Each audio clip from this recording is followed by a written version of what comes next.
Greetings Formula One fans. It seems that Norris and Ricciardo have been the focus of all the attention.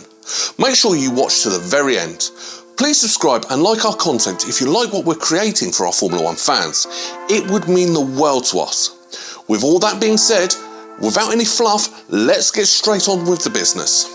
In Formula One, many teams are accustomed to having a trophy cabinet full of trophies, but old glories mean nothing on race day. Old glories are respected, but they don't buy lap time. It's no secret that McLaren is one of the world's most successful Formula One teams. After their hopes for success fell apart devastatingly this season, they face an uphill battle to prove that they are ready to join the top table once again. Their honours have certainly already been earned by McLaren. It's been some time since the glory days that seemed so far away. It wasn't until 2012 that the team successfully defended its title. In 2015 and 2017, they ranked 9th after a disastrous engine partnership with Honda. This fight back has been long and tough, but it has succeeded, well, at least for now. With Ferrari struggling for the last few years, they've placed 3rd in Constructors' Championships in 2020. It was noticeable how competitive McLaren was last season when Daniel Ricciardo won the race at Monza, although Max Verstappen had ended his own and Lewis Hamilton's race. Lando Norris also took 4 podiums last season, including a 1-2 with Daniel Ricciardo in Monza. McLaren had a legit belief this year that it could threaten the Big Three with the new regulations.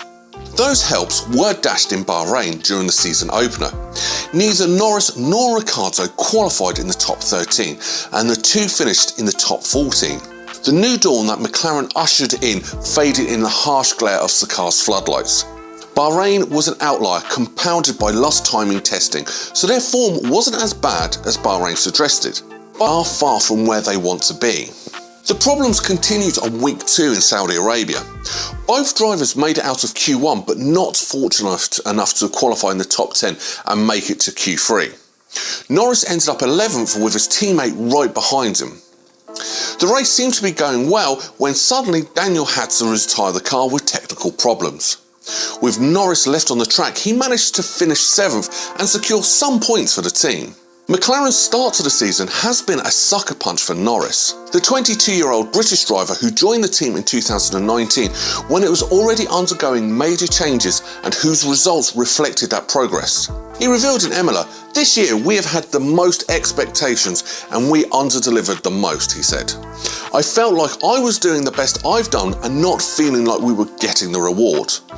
The last 2 seasons we were rewarded when things went perfectly.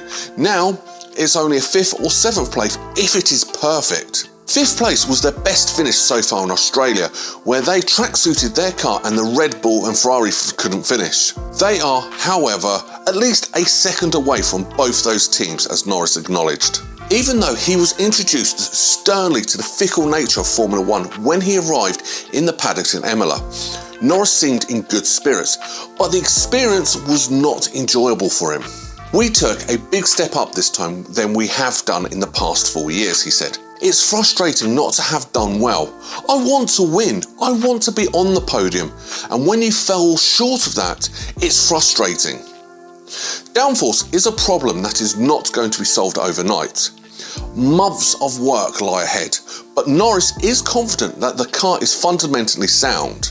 In 2018, Zak Brown became the organisation's chief executive and implemented cultural and structural changes. Technical director James Key, who joined the company in 2019, described a core value as being very open with stuff and removing blame cultures so people can talk openly and share ideas.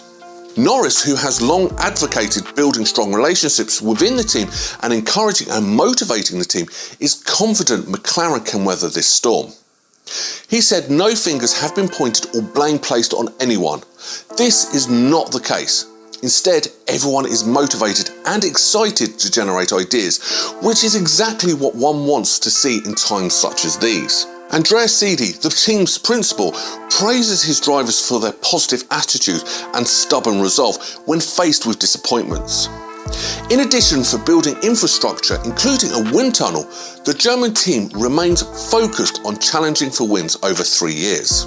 "This was the first test of everything we have been working on for the last 2 or 3 years," he said. "The team did an excellent job of dealing with that challenge. The most important thing was to remain calm, and that was my responsibility, alongside Lando and Daniel, to analyse what happened, assess the situation, use the disappointment as motivation, and put a plan in place." At the recent race in Miami, the fortunes didn't get any better for the team. There was talk that the McLaren setup may favour the Miami track and lift the spirits. It did not end that way. At qualifying, Norris managed to make it to P8 and Ricciardo to P14. Sunday's race wasn't something to be proud of either. Lando Norris clipped Gasly at turn 7 on lap 41, sending them a difficult time for McLaren, and, as always, history weighs heavily on their efforts. History serves both as a reminder and a motivator. Their focus is now on turning their fortunes around, and McLaren understands that it is the future that matters. By please subscribing to our channel.